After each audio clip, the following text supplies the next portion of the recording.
Kalian, Assalamualaikum warahmatullahi wabarakatuh.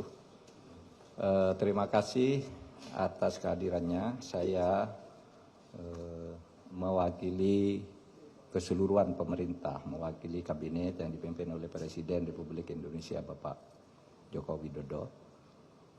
Malam ini akan menyampaikan pernyataan pemerintah terkait dengan kondisi politik dan keamanan pasca pengesahan Undang-Undang Cipta Kerja oleh DPR dan pemerintah pada tanggal 5 Oktober 2020 yang lalu.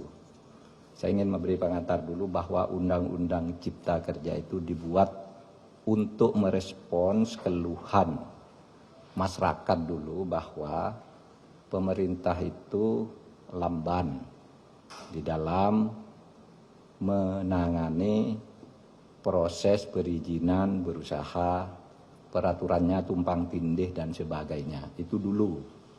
Oleh sebab itu lalu dibuat undang-undang yang sudah dibahas lama. Di DPR itu semua sudah didengar, semua fraksi ikut bicara.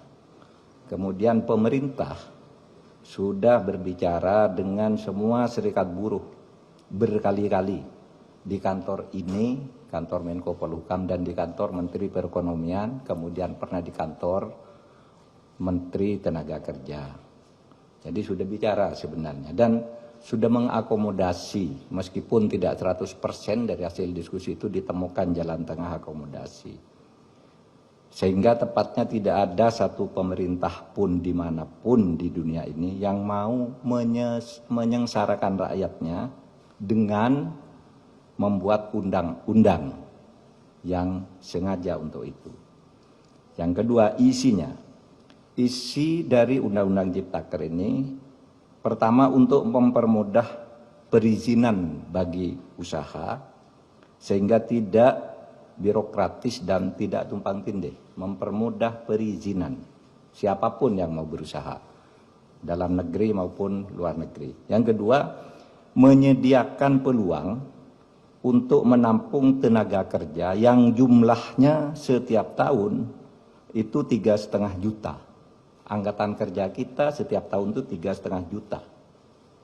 Dengan 82% tingkat pendidikannya di bawah SMP, sehingga tidak adaptif sebenarnya, belum siap untuk bekerja di bawah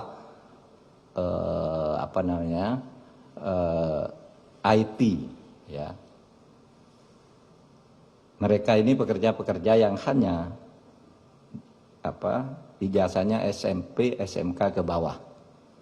Jadi tidak bisa bekerja di padat modal, dia di padat karya yang sebagian besar.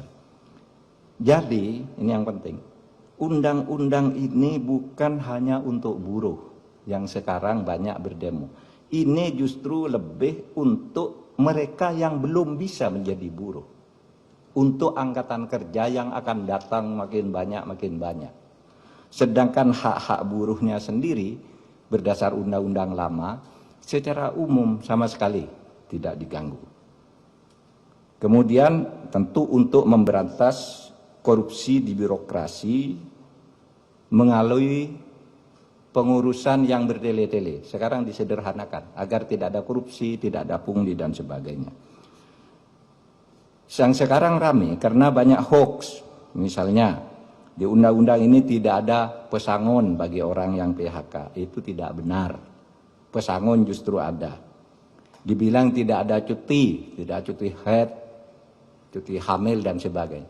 Di sini ada di undang-undang ini. Dibilang mempermudah PHK, itu tidak benar juga. Karena justru sekarang PHK itu harus dibayar kalau belum putus di pengadilan. Oleh sebab itu di undang-undang ini ada jaminan kehilangan pekerjaan. Ini dibilang tidak ada, hoax yang banyak.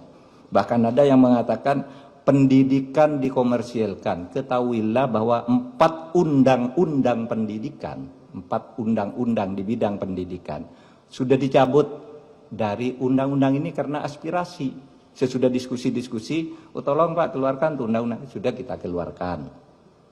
Nggak ada di situ ngatur soal dunia pendidikan. apalagi mengkomersilkan. Di situ dunia pendidikan hanya diatur di dalam pasal 65 yang justru mempermudah bahwa pendidikan itu adalah lembaga nirlaba, bukan lembaga usaha, bukan lembaga komersil. Ini ditegaskan justru di undang-undang ini, malah dibalik di dalam berita-berita yang hoax itu. Oleh sebab itu, melihat perkembangan situasi itu, pemerintah mengajak mari kita semuanya menjaga Kamtibmas, keamanan dan ketertiban masyarakat, semua harus kembali ke posisi tugas menjaga negara masing-masing, pemerintah, rakyat atau masyarakat, dan civil society. Mari bersama-sama ke posisi masing-masing untuk menjaga keamanan masyarakat, dan untuk itu pemerintah menyampaikan pernyataan sebagai berikut. Pernyataan pemerintah terkait dengan kondisi politik dan keamanan pasca pengesahan Undang-Undang Cipta Kerja oleh DPR dan pemerintah pada tanggal 5 Oktober 2020 yang lalu. Selamat malam, mencermati perkembangan yang terjadi di lapangan terkait dengan penyampaian aspirasi tentang Undang-Undang Cipta Kerja dalam berbagai bentuknya di sejumlah daerah. Maka demi ketertiban dan keamanan di tengah-tengah masyarakat, pemerintah menyampaikan hal-hal sebagai berikut. 1. Undang-Undang Cipta Kerja dibentuk justru untuk melaksanakan tugas pemerintah dalam membangun kesejahteraan masyarakat melalui penciptaan lapangan kerja yang semakin banyak, perlindungan terhadap buruh, penyederhanaan birokrasi, dan kemudahan berusaha, serta untuk melakukan pemberantasan korupsi dan pungli, dan pencegahan tindak pidana korupsi lainnya.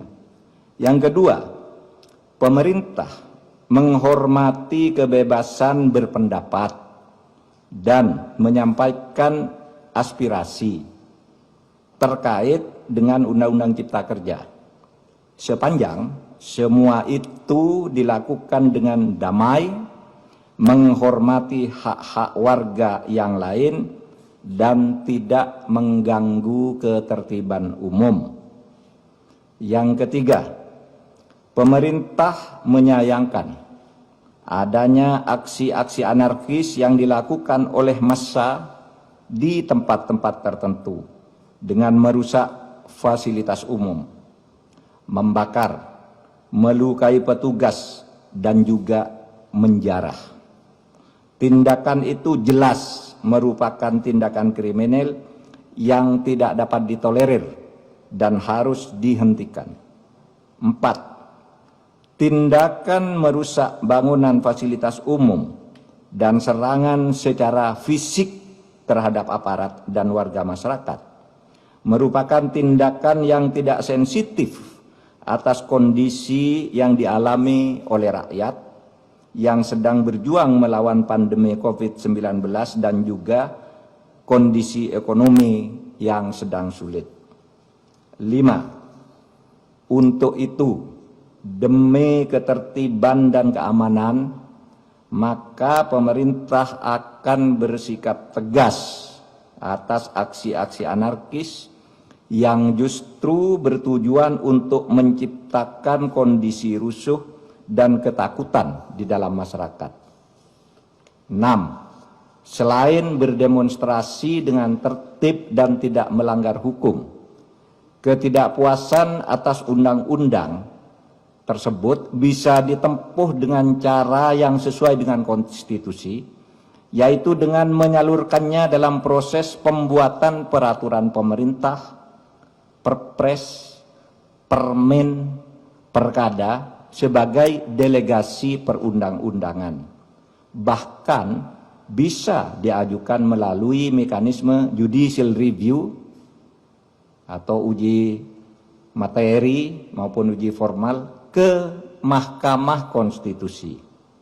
7. Sekali lagi, pemerintah akan bersikap tegas dan melakukan proses hukum terhadap semua pelaku dan aktor yang menunggangi atas aksi-aksi anarkis yang sudah berbentuk tindakan kriminal. Saya ulangi, 7. Sekali lagi, pemerintah akan bersikap tegas dan melakukan proses hukum terhadap semua pelaku dan aktor yang menunggangi atas aksi-aksi anarkis yang sudah berbentuk tindakan kriminal. Ditandatangani oleh Muhammad Mahfud MD selaku Menko Polhukam, Muhammad Tito Karnavian selaku Menteri Dalam Negeri, Budi Gunawan selaku Kepala Badan Intelijen Negara, Marskal TNI Hadi Cahyanto selaku Panglima TNI, dan Jenderal Polisi Idham Aziz sebagai Kepala Kepolisian Republik Indonesia. Demikian, terima kasih. Assalamualaikum warahmatullahi wabarakatuh.